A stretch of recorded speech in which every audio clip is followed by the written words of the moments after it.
Uganda, alongside Kenya, is preparing to co-host the 2027 Africa Cup of Nations, Afcon. And preparations have been in high gear for quite a bit of time. Parliament, Uganda, Kenya, and Tanzania, Parliament has been appropriating money. This financial year, the next financial year, we have seen proposals. Why? Because this event presents significant opportunities for regional integration, tourism growth, and economic boost, infrastructure development, etc., etc. That's why Parliament has been appropriating money. As we speak, Right Honourable Speaker, there's been a lot of talk in the public domain. I'm sure you have encountered that, especially after the CAF report. We have not met the CAF requirements, including the Category 4 requirements that are very pivotal after inspection. Hoima City Stadium, government expenditure is so far estimated at nearly 500 billion shillings so far. But government has nearly 500 billion shillings that government has injected in this project. This stadium was completed and officially commissioned in December of 2025. But despite this commissioning of the project, technical assessments reveal the stadium does not yet meet CAF operational standards. And yet government completed and commissioned the stadium. Nambole Stadium, to which government has committed approximately 346 billion shillings to its renovation. Again, this stadium continues to exhibit major compliance gaps relative to CAF Category 4 standards. Akibua Stadium, which you have just talked about, Right Honourable Speaker, the estimated project cost is 470 billion shillings. But we understand construction progress is currently at about 30%. And yet it is one of those being looked at for Afcon, which is next year, around the corner. Training facilities at Makerere University, Chambogo University, Wankulukuku Stadium, they remain below the required standards for operational competition, international competitions. CAF is concerned about unrealistic construction timelines, slow pace of developing these facilities, roads, hotels, five-star hotels that are non-existent. The tournament is next year. Honourable Speaker, when you compare Uganda to Kenya and TZ, the difference with us is that Uganda is heavily relying on new construction projects.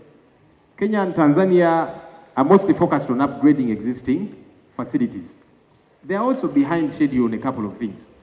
But delays elsewhere should not justify delays here. And so I ask, are we going to be ready for Afcon 2027? We have injected heavily. We are still investing heavily. Many people are looking forward to it. But then there are these operational concerns. Are we going to be ready? Because it's just next year. But also, Right Honourable Speaker, I'm concerned about the template, if any, that government used. Because you completed Hoima City Stadium last year, commissioned it, and now they are telling us it is falling far below the standards. So what template was being used? Because I thought we should be aiming first and then shooting. We seem to be shooting first and then aiming later. There should have been a template that we were following from CAF, all these standards, and then we follow. But now we finish construction and they are telling us you've got to demolish much of what has been constructed. Honourable Speaker, I think it's important that this Parliament gets an update because the money is appropriated here. But also that the public gets to know their taxpayer money that has been injected, these billions of shillings, that it is not being put to waste. But also because the game of football, it is loved by many Ugandans. So they are very concerned whether or not we shall not hear a communication. You people are not ready, so we are moving it elsewhere after causing so much excitement. I seek your indulgence that you procedurally guide on this issue because we have discussed it here, money has been passed here, and we are in the dark.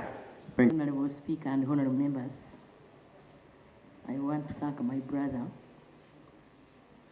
for raising such a pertinent issue. The fact is, we are going to be more than ready because, yes, because those remaining gaps will be bridged within this period. Between now and when Afcon will take place next year. We are ready, and we are moving on very well. Right, Honourable Speaker, the Right Honourable Prime Minister is trying to comfort us by giving a generic response and saying, we shall be ready. That's too generic. What you are saying is not in concomitant with the CAF report. It is raising several critical concerns.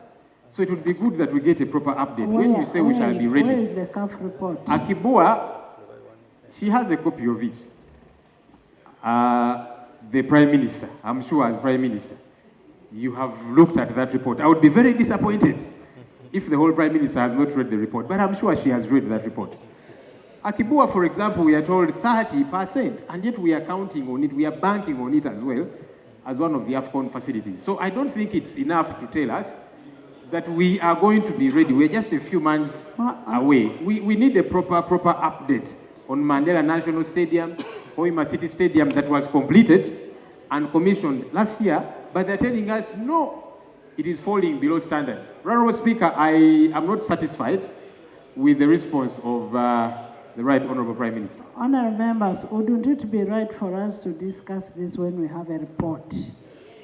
Because now we are debating in anticipation.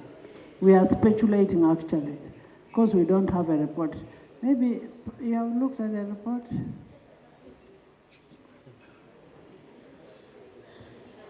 Right Honourable Speaker and members, Cabinet discussed the report, and we have put in place all the necessary requirements to have Uganda host CAF next year.